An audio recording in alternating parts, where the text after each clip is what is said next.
Por estes dias, as frases invadem as ruas e as palavras de um autor em língua portuguesa vivo ecoam nos lugares.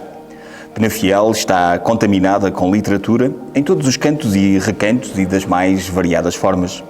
A cidade vive em torno do escritor homenageado e da sua obra, com alusões nas montras, exposições, arte de rua, teatro, música, apresentação de livros, onde a literatura em português é celebrada. Muitos assumem que a língua é a nossa pátria. Aliás, Fernando Pessoa assumiu sem rodeios no livro do Desassossego: a minha pátria é a língua portuguesa. Com aproximadamente 280 milhões de falantes, o português é a quinta língua mais falada no mundo, a terceira mais falada no hemisfério ocidental. Germano Almeida, é por esta universalidade do português que, quando vem a Portugal, se sente em casa e não se sente um estranho? Exatamente, sim. Eu costumo dizer, quase como Fernando Pessoa diz, a língua portuguesa também é a minha pátria. Desde sempre falei português, aliás, o meu pai só falava português, embora a minha mãe só falasse crioulo, de modo que eram duas línguas que estavam na minha casa permanentemente, mas nunca em conflito. Digamos, como é que havia uma convivência entre as duas, que era depois de crescer é que eu tomei conta de como isto era admirável. De maneira que estive sempre familiarizado com a língua portuguesa, de tal maneira que quando eu mudei de ilha, fui para Santiago, falava crioulo de Boa Vista. E os rapazes, os colegas, todos de mim. Então um dia eu disse, ok, a partir de agora só vou falar português. E eles não entenderam também que eu pudesse falar tão à vontade o português, porque de facto eu trazia esse hábito de casa. De maneira que eu estou em Portugal, digamos, confesso que eu vou para outros países, mas sempre com alguma relutância. Para Portugal venho com a vontade. E esse sentir-se em casa em Portugal estende-se também a todo o mundo lusófono, aos países da sua África, mas também, por exemplo, ao Brasil? Bem, é um tanto complicado. Talvez pelo facto de eu estar mais habituado a vir para Portugal e não para o Brasil ou para os demais países, eu sinto-me à vontade, mesmo que relativamente ao Brasil não fui algumas vezes. Se me dessem a escolher, escolheria Portugal. E já que falou do português, do crioulo que é diferente nas ilhas de Cabo Verde, a expressividade que se consegue ter com o português ou com o crioulo é a mesma, ou há uma riqueza de linguagem maior numa das... Para mim, as duas línguas completam-me. Isto é, a forma de expressar a cultura cabo-verdiana, a forma que eu uso a língua portuguesa, não sou capaz de fazer em crioulo. Mas digamos que o crioulo está em mim.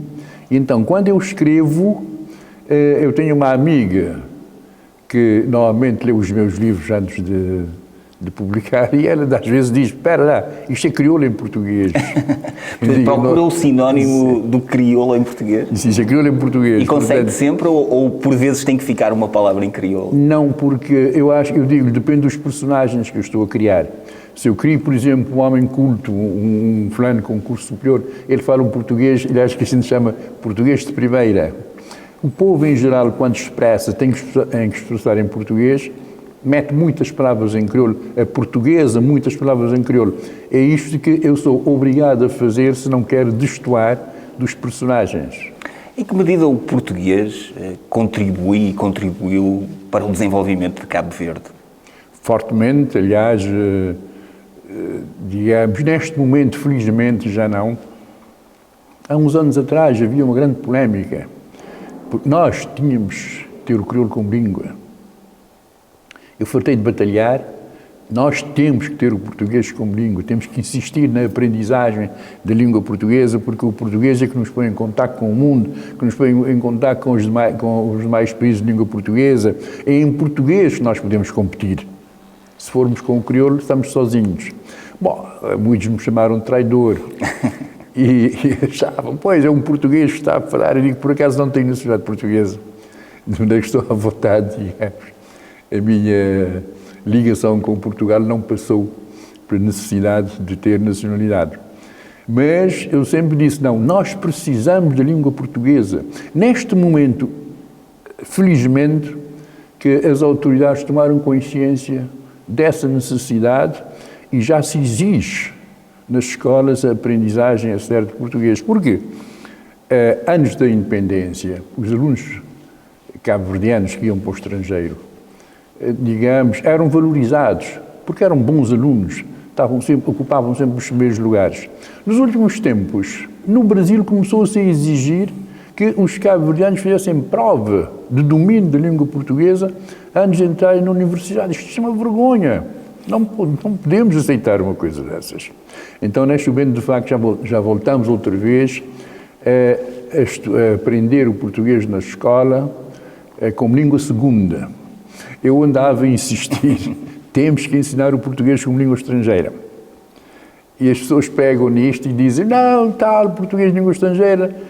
Eu disse, não, eu estou a dizer que temos que ensinar de forma diferente do crioulo. Língua estrangeira ou segunda, para mim é um pormenor.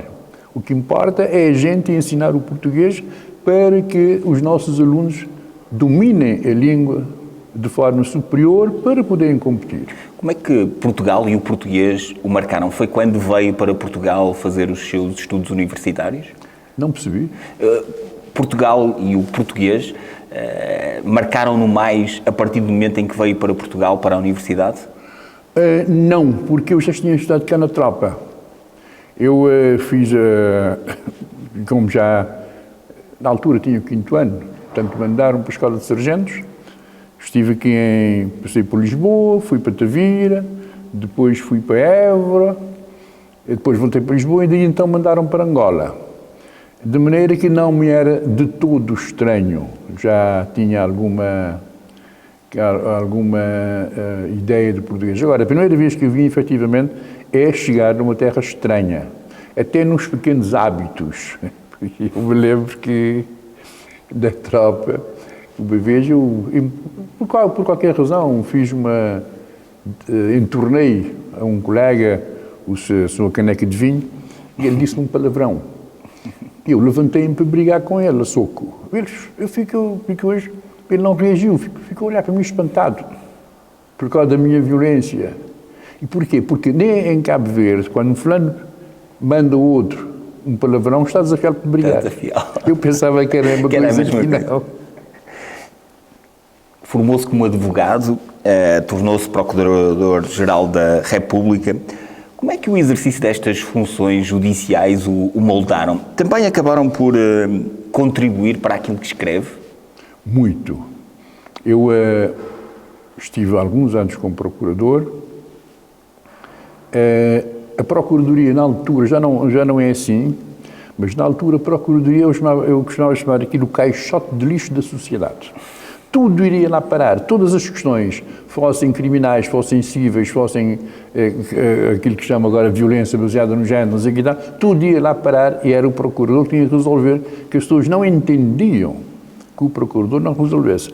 Então ganhei, de facto, uma experiência de vida, quer em Santiago, quer em São Vicente, enorme, que me ajudou imensamente a conhecer essas duas realidades, que são diferentes, quer a realidade de Santiago, que é completamente diferente da realidade de São Vicente, mas que, digamos, esse conhecimento baseado na Procuradoria levou-me a conhecer as duas realidades, é por isso que eu escrevi sobre elas com relativa facilidade. E contribuiu também para que usasse a ironia nos seus livros e o humor?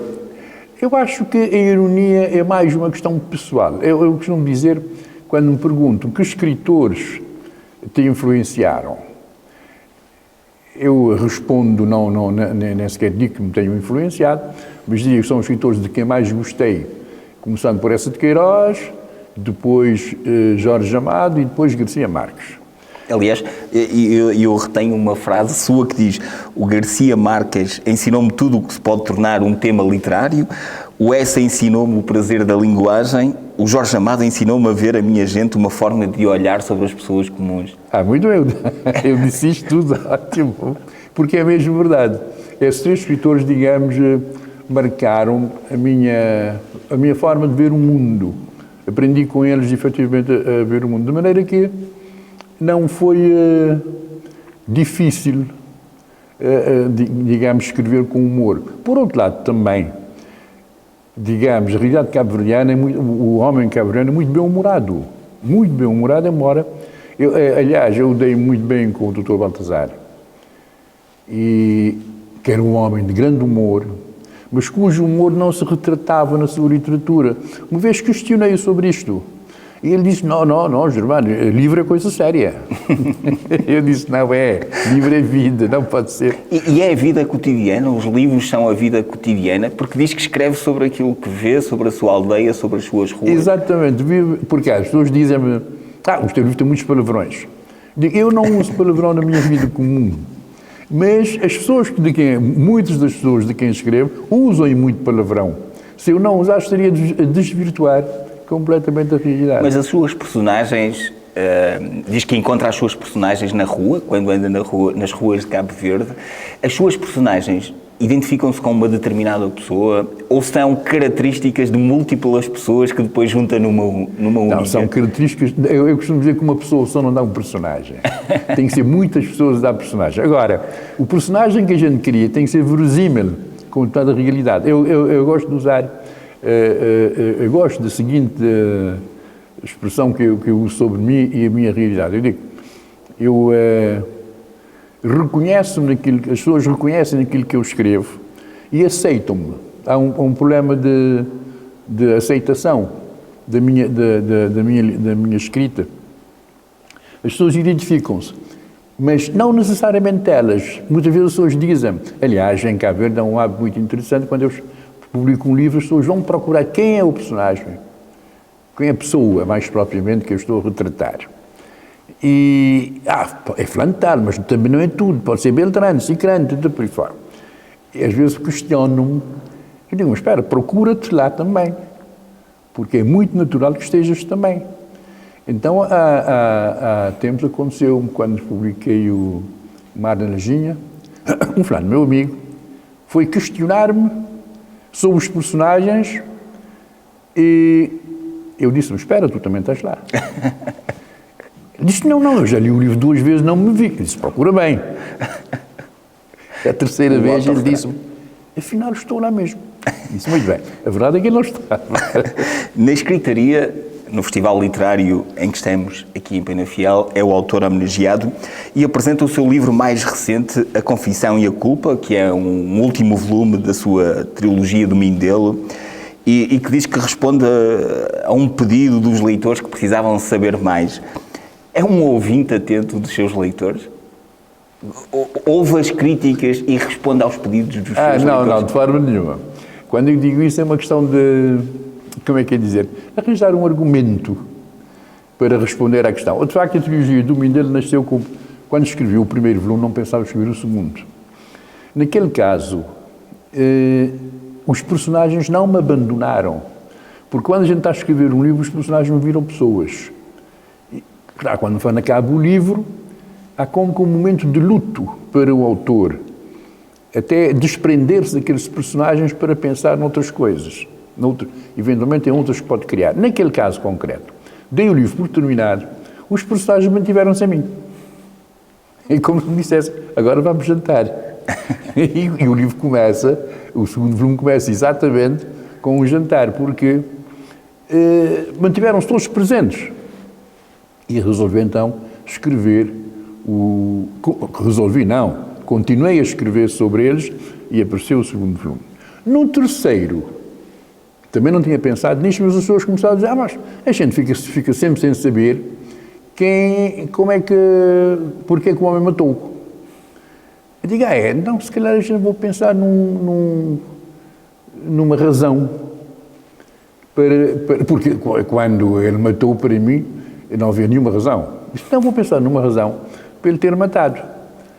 E escrevi o terceiro volume na perspectiva, então, do assassino. E agora vai apresentá-lo aqui em Penafiel, no Escritaria. Penafiel está fora dos grandes centros de decisão do país. mas Germano de Almeida reconhece-se na aldeia.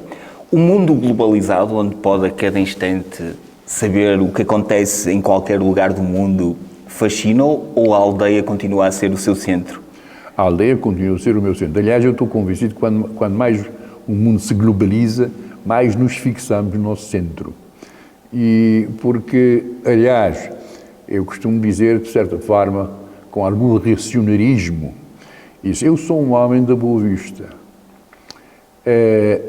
Nasci um homem da Boa Vista. Enfim, cresci, adquiri alguma formação, não sei quantos e tal, alarguei a ser um homem de Cabo Verde. E desta não saio. E para mim o mundo é Cabo Verde. E como é que se sente aqui em Penafiel? Ainda está a começar a semana que é dedicada a si. Como é que se está a sentir? Muito bem, até agora, trato-me maravilhosamente bem. Ontem no caminho comemos um belíssimo leitão Na bairrada. Como é que é? Mielhada. Na Mielhada, justamente. As pessoas aqui são extremamente simpáticas, mas já estou a contar os dias que me faltam para regressar a Cabo Verde. Como é que sentiu ao ver nas fachadas, nas ruas, frases que escreveu? Vi, muito engraçado. Como é que sentiu essa atmosfera? Com humor, com humor, quer dizer, acho piada, digamos, dessa forma, de seja homenagearem um escritor. Acho muito bem, eu vou tirar algumas fotografias para mostrar às minhas filhas. Mas o meu espaço continua a ser Cabo Verde. E quando volta a Cabo Verde, sente-se de novo aconchegado no lugar que é o seu? Exatamente. Sinto no meu espaço. E esse espaço faz-lhe falta todos os dias também para escrever? Todos os dias estar lá. Eu sou um homem extremamente... Aliás, eu costumo dizer que eu sou muito conservador. E não tenho problemas em dizer isto, em afirmar-me conservador. E de maneira que não gostaria que nada me fizesse, me obrigasse a abandonar Cabo Verde. Eu estou convencido que não aceitaria. Alberto Santos, curador do Escritaria, descreveu numa entrevista que eu tive a oportunidade de fazer com ele, em que ele não revelou que era o senhor o homenageado desta edição da Escritaria, mas ele disse que se tratava de um autor da língua portuguesa, uma marca forte na língua que extravasou a literatura. O seu gosto pelo jornalismo vem de onde? É capaz de ser sem nenhuma razão particular, é capaz de ser uma questão pessoal. Porque, aliás, sequer não sei se é jornalismo. Ontem estavam a falar de mim, acho que alguém teria dito que eu sou o biógrafo de Cabo Verde e um dos presentes disse, não, mais cronista. Eu aceito mais essa ideia de cronista. Mas essas crónicas atingem, por exemplo, eu já escrevi 3 livros sobre a Boa Vista. Só das minhas lembranças. Nunca fui procurar ninguém para me dizer como é que tal coisa aconteceu. E são só porque acho que se impregnaram-se em mim, mesmo sem eu tomar consciência disto. E quando resolvi escrever sobre Boa Vista, surgem espontaneamente. Não tive necessidade de fazer qualquer tipo de consulta para escrever. Aqui no Escritaria e sobretudo em Penafiel, Germano de Almeida vai ficar absolutamente imortalizado com uma frase e com o seu rosto. No entanto, eu li um trecho seu que me marcou muito, que diz que, entre várias coisas, termina assim: temos que revitalizar São Vicente, torná-la a ilha de eventos, e termina dizendo, e a terminar todos os fins de ano, numa apoteótica cremação de uma figura, seja nacional ou estrangeira, que prefira a honra de morar para sempre nos céus da cidade do Mindelo. É no céu do Mindelo que quer ser imortalizado? Não.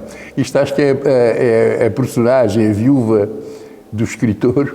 Bom, mas é que a senhora é um bocado, como é que dizer, um bocado aérea, um bocado maluca. Ela resolveu transformar-se num personagem importante da ilha. Ela é que diz isto, não é necessariamente o autor. Germano Almeida, muito obrigado por esta conversa e será imortalizado, e ainda bem, em Penafiel também, como o terceiro autor africano em língua portuguesa Fico homenageado. muito contente. E assim conhecemos mais Germano Almeida, o autor homenageado no Escritaria em 2021. A cidade vive, respira, ouve e ecoa as palavras de Germano Almeida.